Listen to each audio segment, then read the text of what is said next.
Good evening and welcome to the Hour of the Time. I'm your host, William Cooper.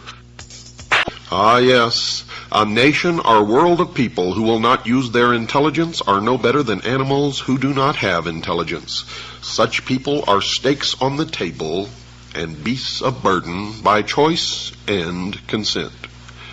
Do you fit that description? I certainly hope not. If you do, then it's time to wake up and change it. And if you really want to know in a nutshell what's wrong with this country, go in your bathroom and look in the mirror. Everybody write this down. Write it down. Monday, March 15th. That's a Monday, March 15th, 8 p.m. to 11. The Lafayette Hotel, 2223 El Cajon Boulevard, San Diego. That's Monday, March 15th, 8 p.m. to 11. The Lafayette Hotel, 2223 El Cajon Boulevard in San Diego.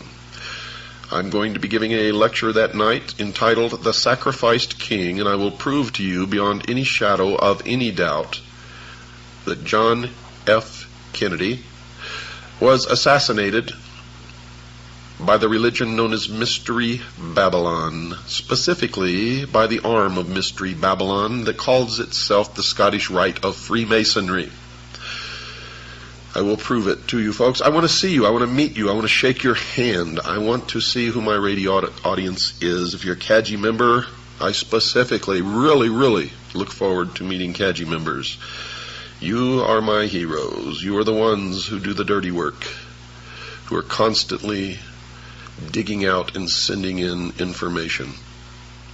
So if you're a CAGI member, I want to meet you. I want to see you. I want to shake your hand. If you're just a listener to this show, I still want to meet you. I want to shake your hand. I want to see you. And you're going to want to hear and see what I have to say and show you on Monday, March 15th at 8 p.m. at the Lafayette Hotel, 2223 El Cajon Boulevard in San Diego, California. The price of admission is $40. If you're a CAGI member, it's $30. CAGI members get a 25% discount to this lecture. Sometimes CAGI members get a bigger discount, but this is all I was able to negotiate with the promoters of this event in San Diego. By the way, I will be there all weekend. I will be there the 13th, 14th, and 15th. Actually, I'll be there the 12th, 13th, 14th, and 15th. I'll have a room at the hotel. If you want to come earlier, I'd like to meet you. I'd like to sit down and talk to you. I plan on having some conferences with some good people, some patriots in my room. And you'll get to meet my wife and my little daughter, Pooh. They are both looking forward to meeting you also. So, please, put it on your calendar. Start saving your money. Make sure that you are there. It is important.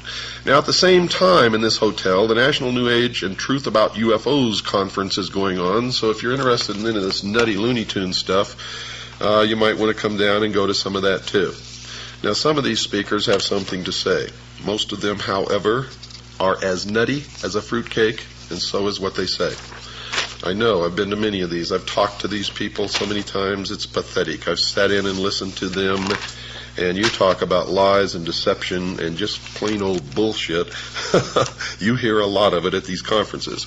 But don't get me wrong, folks, because sometimes it's a lot of fun. I mean, sometimes Looney Tunes is just fun. Escape from the real world a little while and listen to some of these people.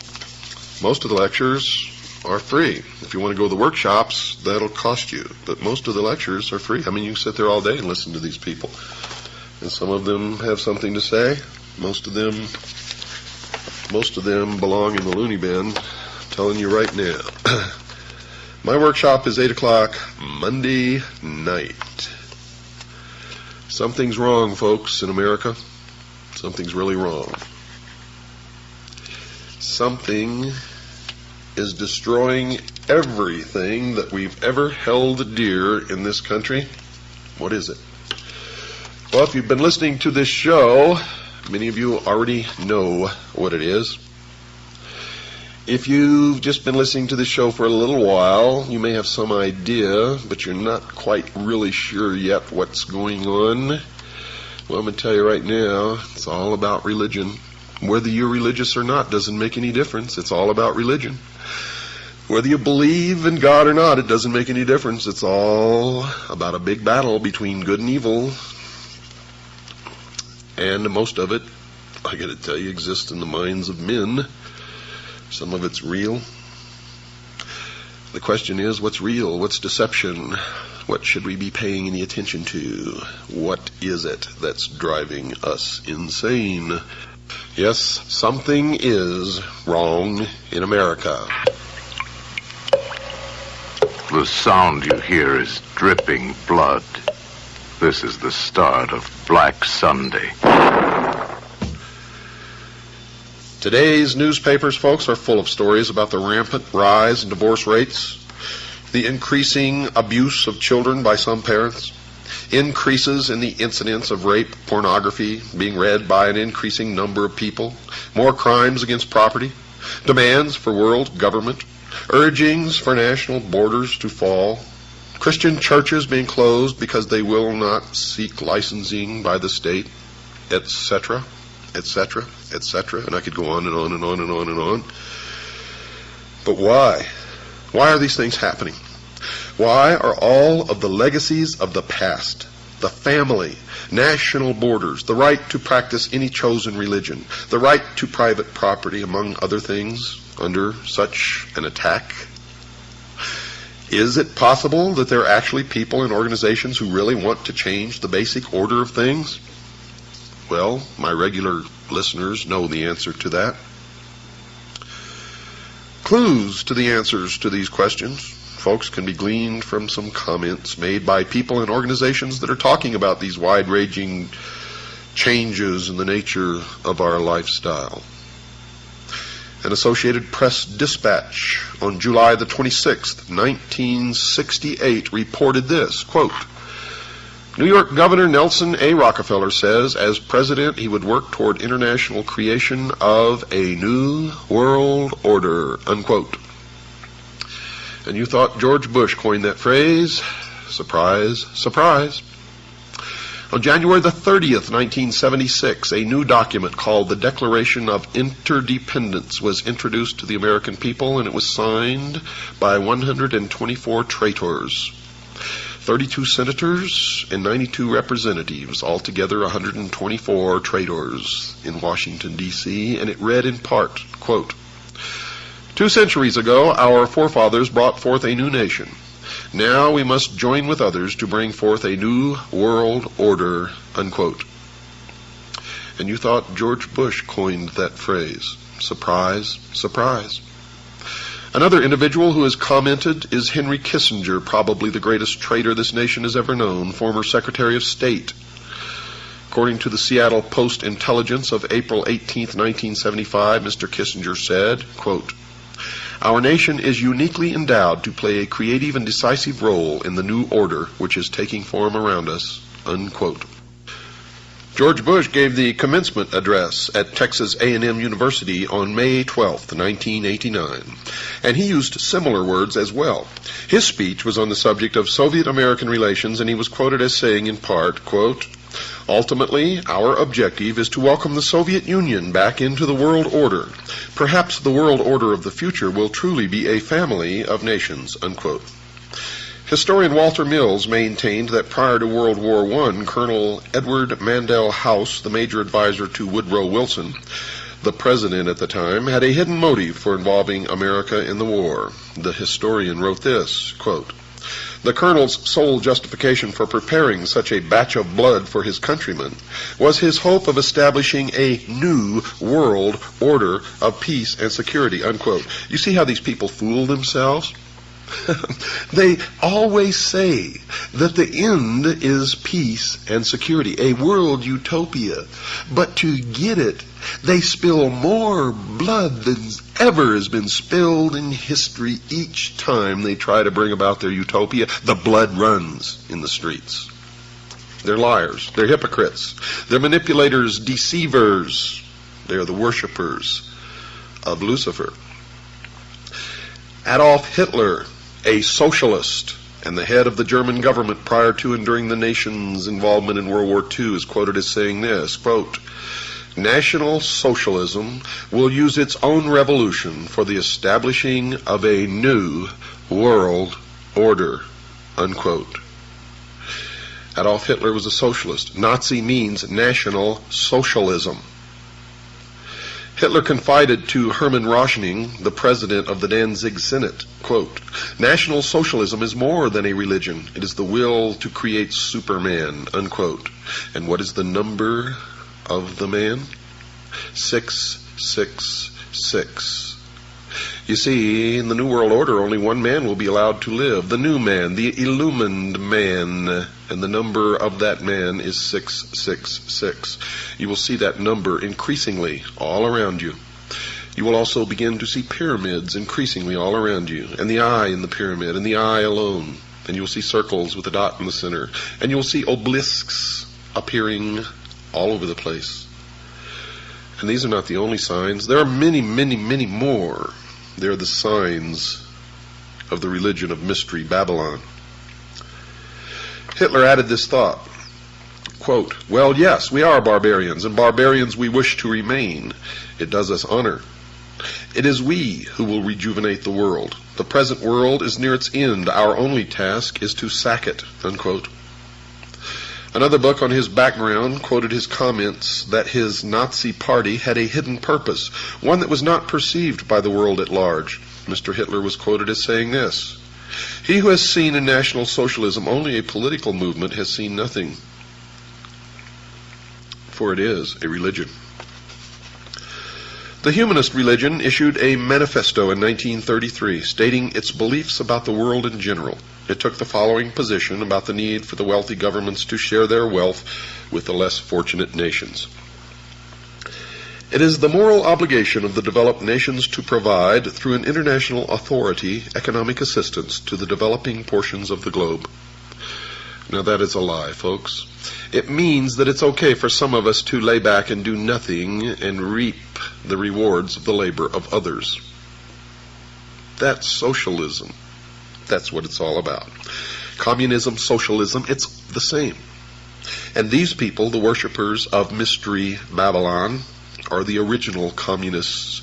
They are international socialism. They invented it. It is their creation. It is their dream of a world utopia. A one-world totalitarian socialist government.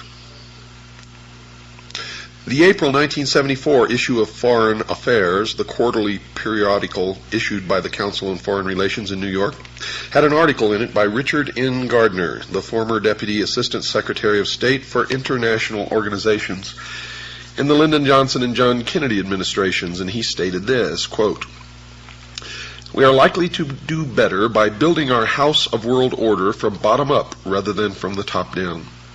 An end run around national sovereignty, eroding it piece by piece, is likely to get us to world order faster than the old-fashioned assault," unquote. Even the Communist Party is voicing similar thoughts. The People's Daily World for Thursday, March 9th, 1989, contained an article written by Angela Davis. You remember her? Those familiar with Miss Davis will remember that she was the vice presidential candidate for the Communist Party a few years ago.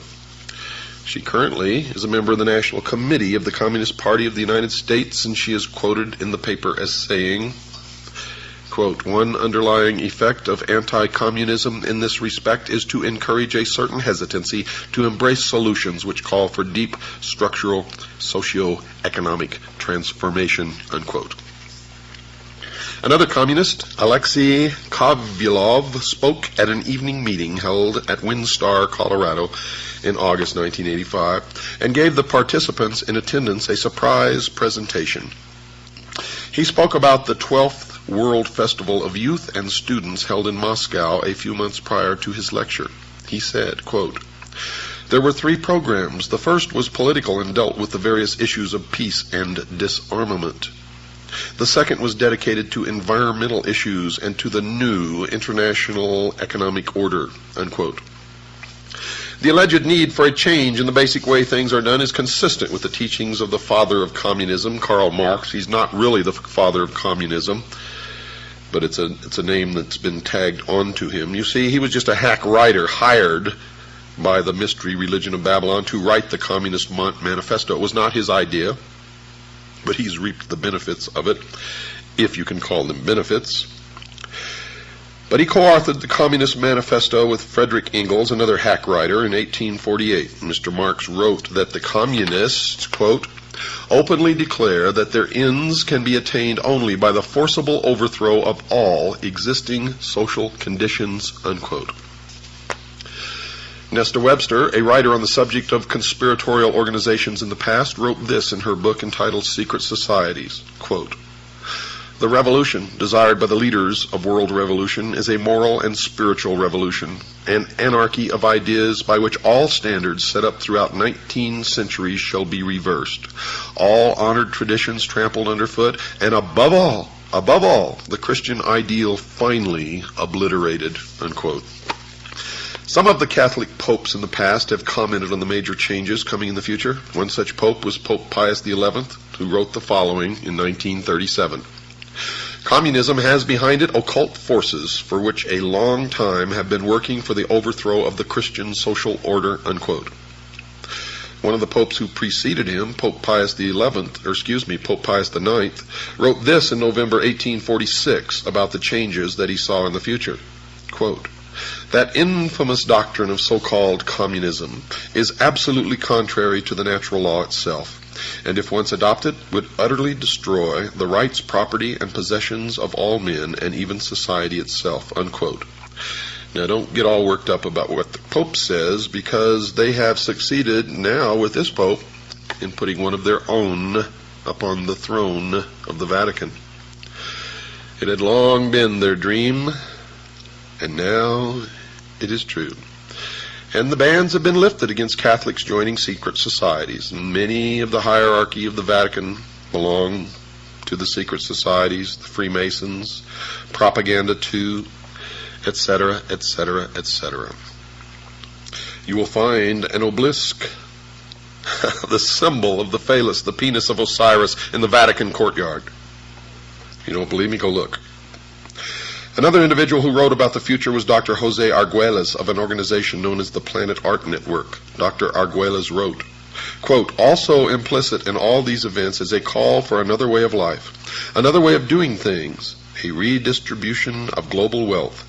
In short, a new world order, unquote.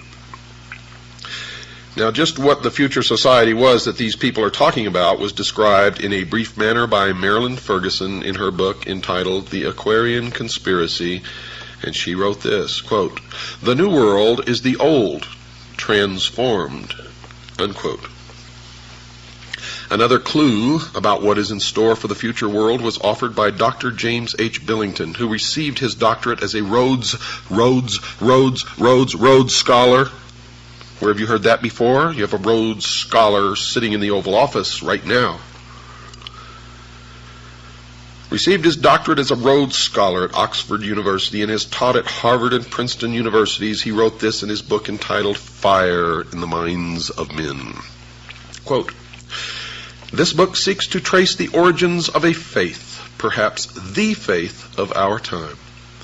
What is new is the belief that a perfect secular order will emerge from the forcible overthrow of traditional authority, unquote. You hear that? They believe a perfect secular order will emerge.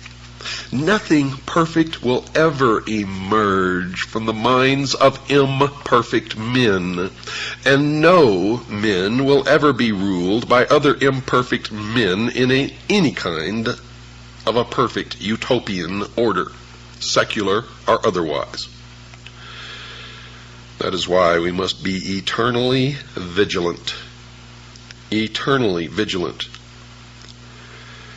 That these future changes would involve force and slavery was confirmed by B.F. Skinner, chairman of the psychology department at Harvard University. In his book entitled Beyond Freedom and Dignity, Dr. Skinner has been called the most influential of living American psychologists by Time magazine. So the world should listen to the professor when he speaks. The magazine told the reader what the message of Professor Skinner's book was. Quote, "We can no longer afford freedom, and so it must be replaced with control over man, his conduct, and his culture," unquote. Not long ago in the Los Angeles Times, there was an article called 10 Forecasts for the Coming Decade. One of these was chemical or electronic implants to control individual behavior on a 24-hour basis. Another student of these changes is Alvin Toffler, who wrote this in his book entitled The Third Wave. And you should read everything that he's written, by the way, because what he's writing is what is coming. Quote, "A new civilization is emerging in our lives.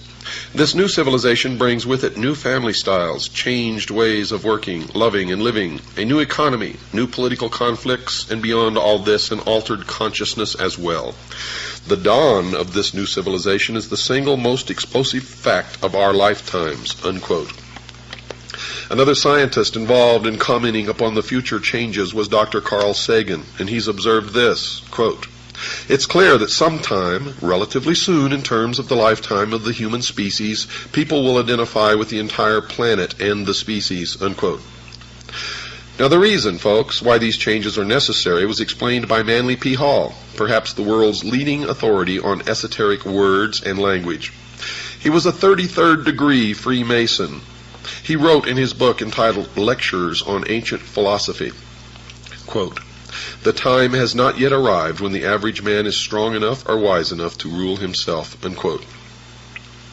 And he explained who he considered worthy enough to rule those on the world considered by the experts to be incapable of governing themselves. He wrote this, quote, "Never will peace reign upon the earth until we are ruled by the fit." And who is the fit?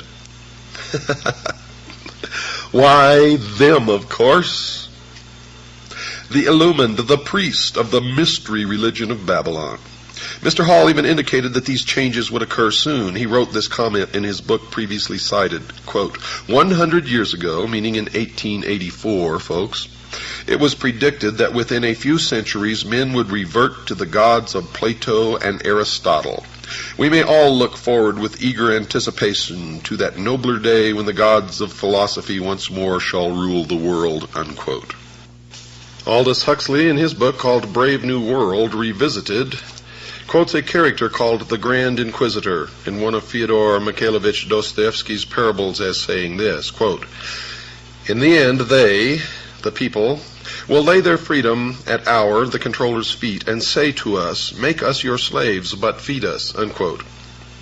The Tucson Citizen newspaper of November the 3rd, 1988, printed a photograph of a group of people involved in a march for literacy, and it clearly demonstrated that at least some people in America are now asking their government to make them their slaves. The picture showed a demonstrator carrying a picket sign that read, quote, "Uncle Sam, we want you to support us," unquote.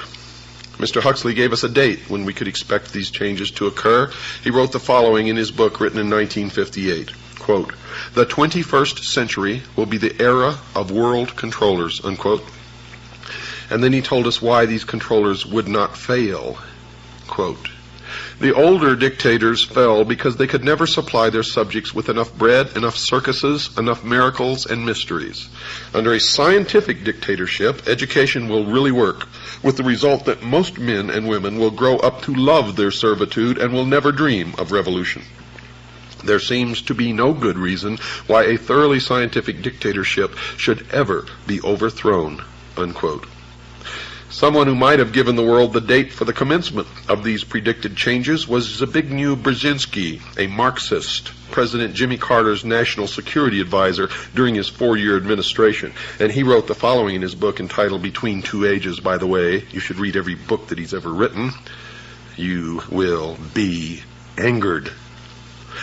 Quote, either 1976 or 1989, the 200th anniversary of the Constitution could serve as a suitable target date for culminating a national dialogue on the relevance of existing arrangements, the workings of the representative process, and the desirability of imitating the various European regionalization reforms and of streamlining the administrative structure, unquote.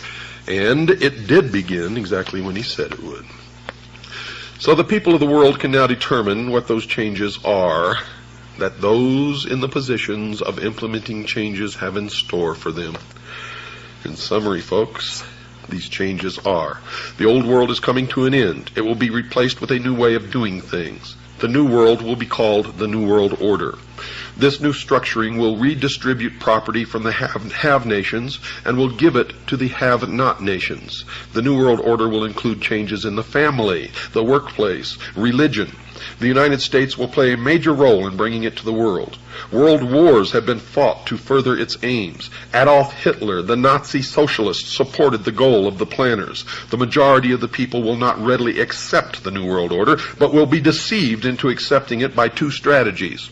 One, those in favor of the changes will have become seated in the very thrones of power, generally without the public realizing that fact, and this has already occurred. Two, the old world order will be destroyed piece by a series of planned nibbles at the established format. The Communist Party is actively supporting the changes to the New World Order. The basic tenets of Christianity, which were the base for the old world order, will have to be eliminated. If the slower methodical techniques of change do not function, violence will be introduced and controlled by the planners, including possibly a World War III using atomic weapons.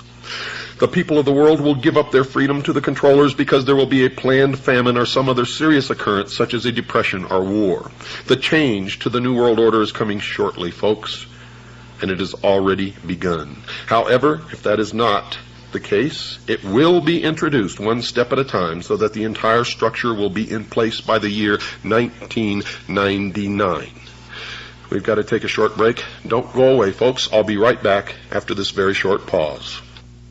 The Mummy. Fear will freeze you when you face it. The Mummy. Torn from the darkest tomb of the pharaohs, it rises from the quiet dust of centuries to wreak a strange vengeance against mankind. The Mummy. It tears steel bars like paper. It snaps men's spines like matchsticks. It walks through bullets like a ghost.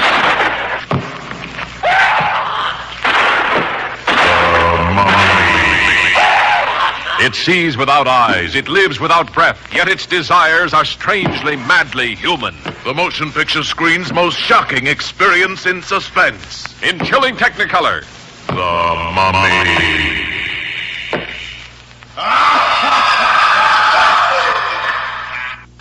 Yes, folks, something is indeed wrong in America.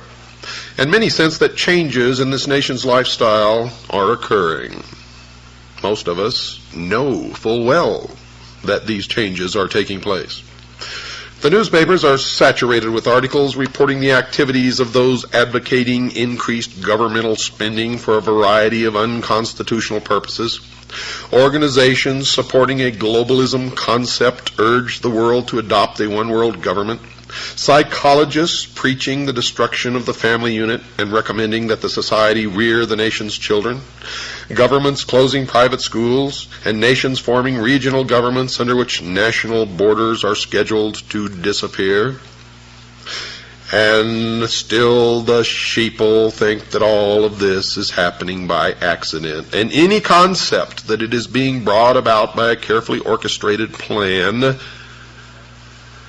is the product of crazy conspiratorialists. Since these changes appear to be part of the new philosophy known as the New World Order, anyone desiring to know the future has to become familiar with this new phrase and what it portends for the world of tomorrow, and you will quickly see that it is the result of a well thought out, well conceived, and well orchestrated plan.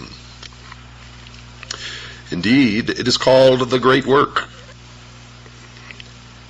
As an indication that major changes are coming in tomorrow's world, one of the current trends mentioned is the call for a one-world government. And one of those supporting this leap forward is Norman Cousins, president of the World Federalist Society, and he's on record as saying this, quote, "World government is coming. In fact, it is inevitable. No arguments for it or against it can change that fact," unquote. And I say that is a lie. 240 million Americans standing up in concert with each other, holding a rifle in their hands, can stop it instantly in its tracks.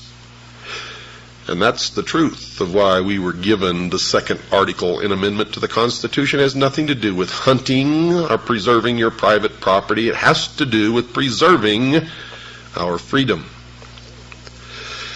The goal of a one-world government, folks, is not a new thought. One of the earliest formal organizations that supported the concept of that goal was the Illuminati, founded on May 1st, 1776 by Adam Weishaupt, a Jesuit priest, a professor at Ingolstadt University, a Jesuit university, a teacher of canon law. Professor Weishaupt was quoted as saying this, quote, "It is necessary to establish a universal regime and empire over the whole world," unquote. Now let me tell you the truth about the Illuminati. Adam Weishaupt did not establish the Illuminati, nor did the Illuminati die with Adam Weishaupt. Make sure you understand that. A more modern organization that supports the coming changes is the Masonic order, called simply the Freemasons, or for short, the Masons.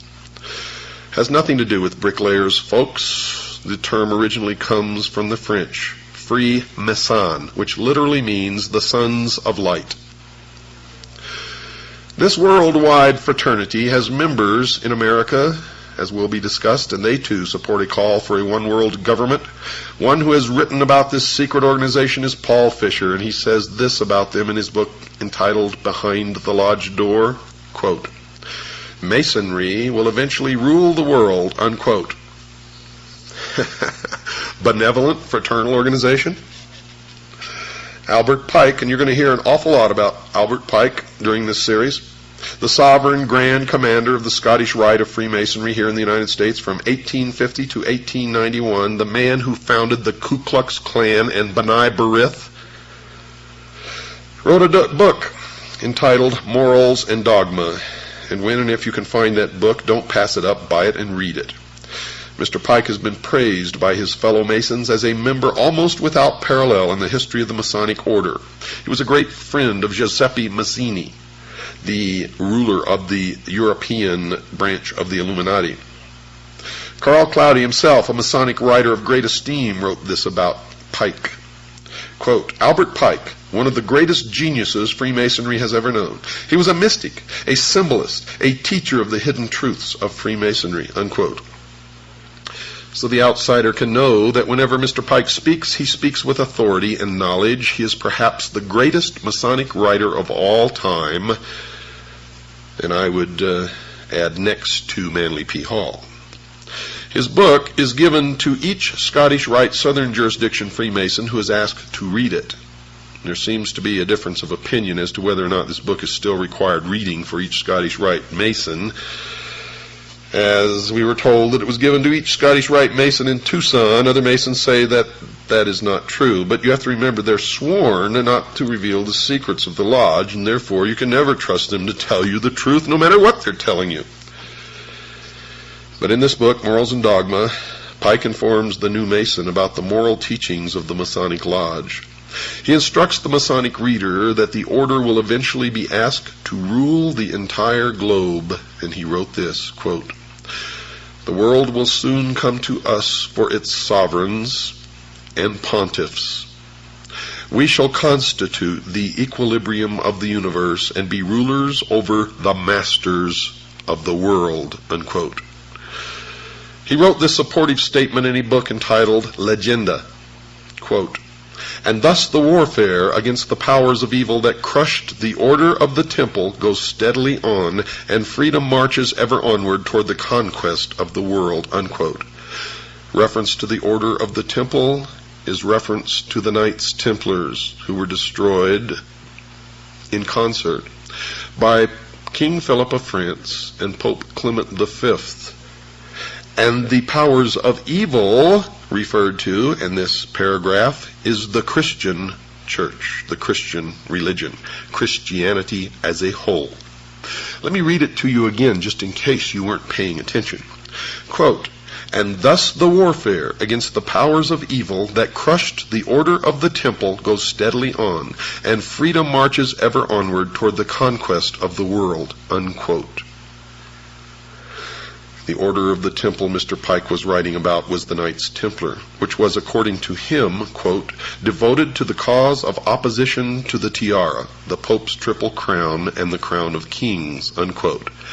Well, then is it any wonder that the King of France and the Pope crushed the Templars in France? For that is the only place that they were truly crushed. Mr. Pike said that the Catholic Church was a power of evil because it had crushed the Templars, even though he admitted that they were devoted to opposition to the Church and its leader, the Pope. But the major point of that quote is that these forces of opposition, presumably meaning the Masons, are marching onward toward the conquest of the world. Mr. Pike repeated his devotion to the conquest of the world with this comment at the end of his book entitled Morals and Dogma, quote, such, my brother, is the true word of a Master Mason, such the true royal secret which makes possible, and shall at length make real, the holy empire of true Masonic brotherhood, unquote. Now, all of you Master Masons out there who've been writing me letters, don't write to me anymore. You are my enemies. And if I can, I will destroy you. Don't write to me and profess your innocence, for your own have proclaimed your guilt. And if you are truly innocent, then you're just a foolish dupe, and you better get out while you can. The major worldwide movement that champions a one-world government, folks, under a religious leader is a new phenomenon occurring worldwide called the New Age movement, a creation of Freemasonry. The newspaper put out by the Scottish Rite of Freemasonry is called The New Age. Tex Mars, a researcher into this new religion, has written 2 books on the subject. Both of these books are excellent primers for those who wish to know more about the beliefs of this religion. The 2 books are entitled Dark Secrets of the New Age and Mystery Mark of the New Age, and he has written, quote, the New Age movement has undeniably taken on the definite form of a religion, of course, because it is Mystery Babylon. He goes on to say, complete with an agreed-upon body of doctrine, printed scripture, a pattern of worship and ritual, a functioning group of ministers and lay leaders, unquote. Another writer who has written 2 books on the New Age religion is Constance Cumby. Her 2 books are called The Hidden Dangers of the Rainbow and A Planned Deception. She has written this, quote, the New Age movement is a religion, complete with its own Bibles, prayers, and mantras, Vatican City, Jerusalem equivalents, priests and gurus, born-again experiences, they call it rebirthing, spiritual laws and commandments, psychics and prophets, and nearly every other indicia of a religion, unquote. The new religion has a series of leaders. One is a woman named Alice Bailey, a prolific writer on the subject of the New Age. She was the founder of an organization called the Arcane School, one of the major Lucis Trust divisions. The Lucis Trust was a major publisher of books supporting the religion and published a newsletter or newspaper called Lucifer.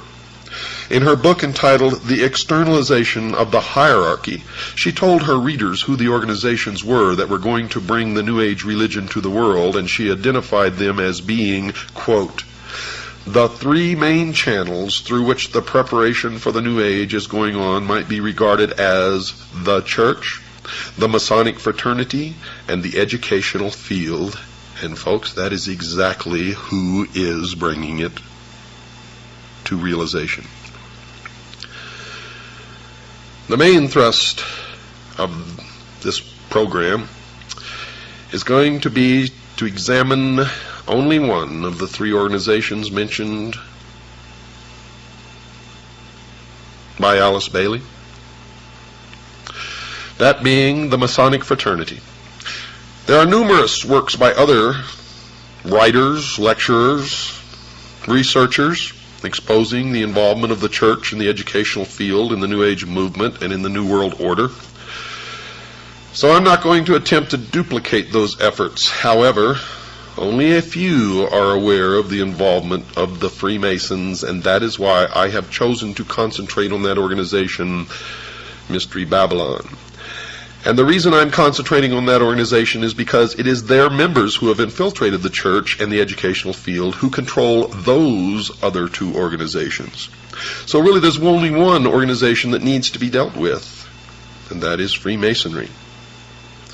Another major writer on the New Age movement is Benjamin Krim, and he admitted in his book entitled The Reappearance of the Christ and the Masters of Wisdom that, quote, the new religion will manifest, for instance, through organizations like Masonry. In Freemasonry is embedded the core of the secret of the occult mysteries, unquote.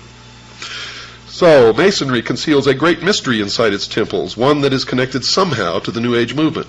The Masons admit in some of their writings that they too are anticipating a New Age, a series of major changes. Henry Clausen, the past sovereign grand commander, the equivalent of their president of the Scottish Rite of Freemasonry, has been quoted as saying this, quote, we look towards a transforming into a new age using, however, the insight and wisdom of the ancient mystics, unquote. The Masons claim that the things that they believe in are as old as the ancient civilizations. They also claim that these mystics, the ancient philosophers, had the wisdom of all ages and that somehow this knowledge has become lost through the centuries. Humanity today does not possess this knowledge, but it has become the task of the Masons and other truth seekers who turn out in every case of investigation to be liars and deceivers and manipulators, to rediscover these principles for the benefit of all mankind. Those possessing this knowledge will correct the world's current problems. Some of the Masons also claim to have identified the cause of these problems. One of the most prolific writers on the subject of this lost truth, as I have mentioned earlier, is Manly P. Hall, a 33rd degree Mason. For those unfamiliar with the Masonic degrees, all Masons in America start through what is called the Blue Lodge, consisting of only 3 degrees. A Master Mason is of the 3rd degree and really knows nothing, even though he thinks that he has been illumined, and I get letters from them all the time. I'm a Master Mason, and I never heard of any of the stuff that you're talking about. Oh, boy. It amazes me, folks. It just absolutely amazes me that people are so stupid. Drives me wild. The initiate into the Blue Lodge goes through 3 separate and different initiation ceremonies, one for each degree. After completing these ceremonies, he may stay where he is or choose to affiliate himself with either the York Rite, which has 13 degrees, or the Scottish Rite, which has 32, and then the meritorious 33rd. The latter is divided into 2 separate jurisdictions, the Southern and the Northern. And these are based primarily on state borders, and whether one joins one or the other depends on where the initiate lives.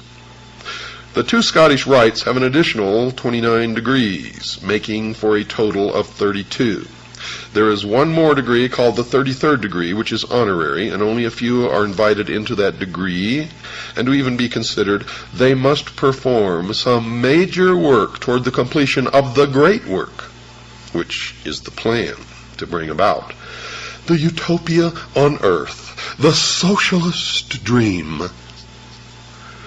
The York Rite has a total of 9 degrees. However, since little has been revealed about this order, we will concentrate on only the Scottish Rite, and in particular the southern jurisdiction. Well, I've since discovered that the York Rite has a total of 13 degrees, folks, not just 9.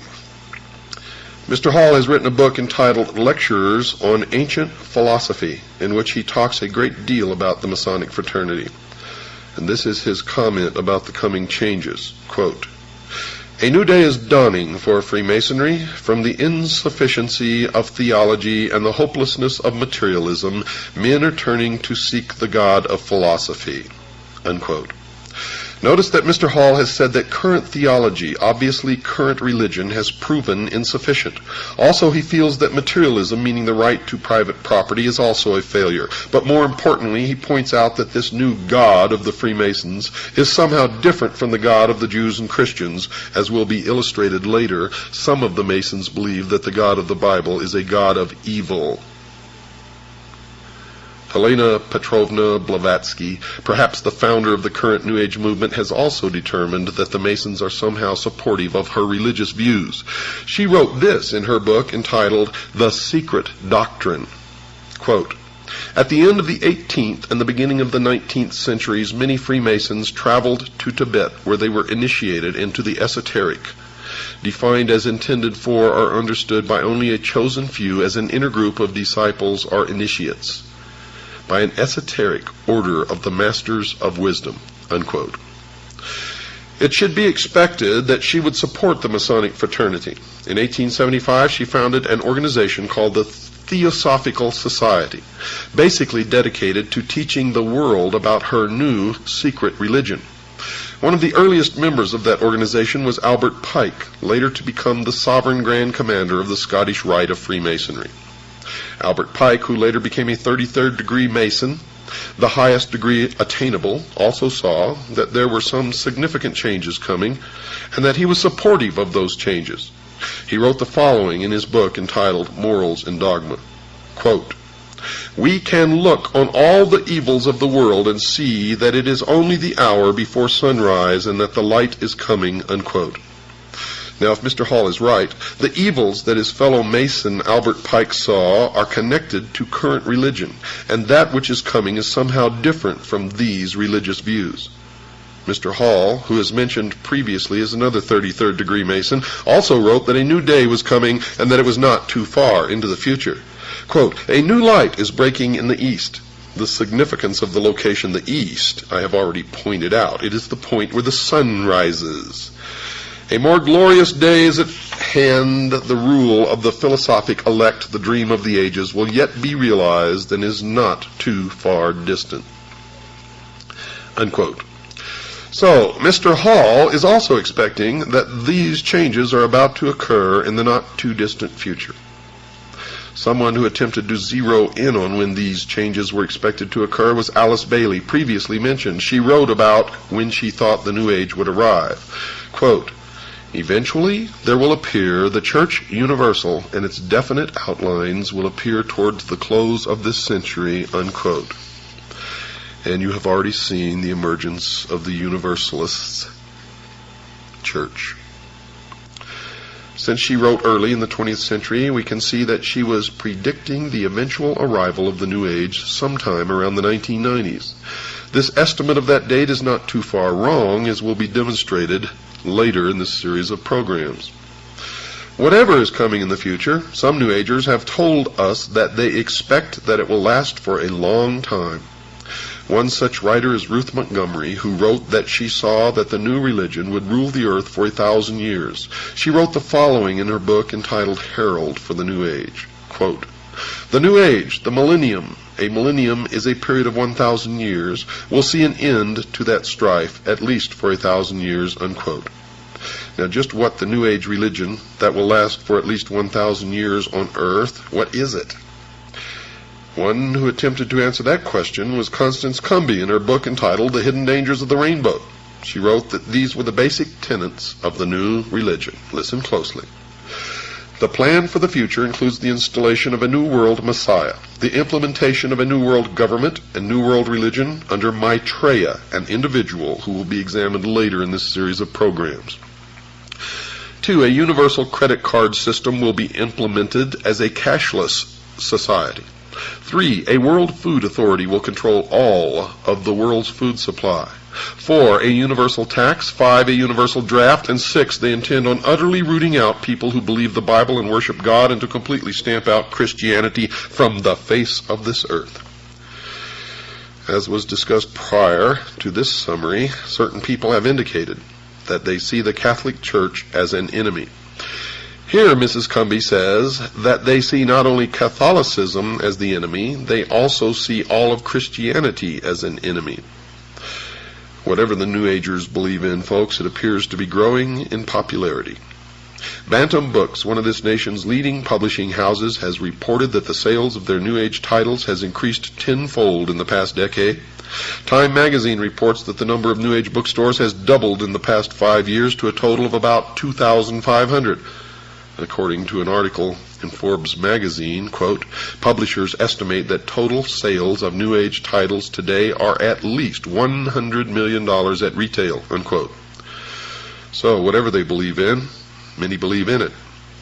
But perhaps the most insightful comment about the nature of what the New Age religion believe in and who they worshipped as their God was written by Mrs. Cumby in her book entitled The Hidden Dangers of the Rainbow. She wrote that they had, quote, the intent of bringing about a new world order, an order that writes God out of the picture and deifies Lucifer, unquote. So if Mrs. Cumby and the other writers on the subject are right, the New Age movement needs to be studied in some depth. We know that the goal of Freemasonry, at least that which is stated, is to bring about the new man, the illumined man, and the number of the man is 666. Please, we're doing all we can for you. We're trying to bring you back down to normal size. You do think I'm a freak, don't you? But you know, to me, you're the freak. The one who's different.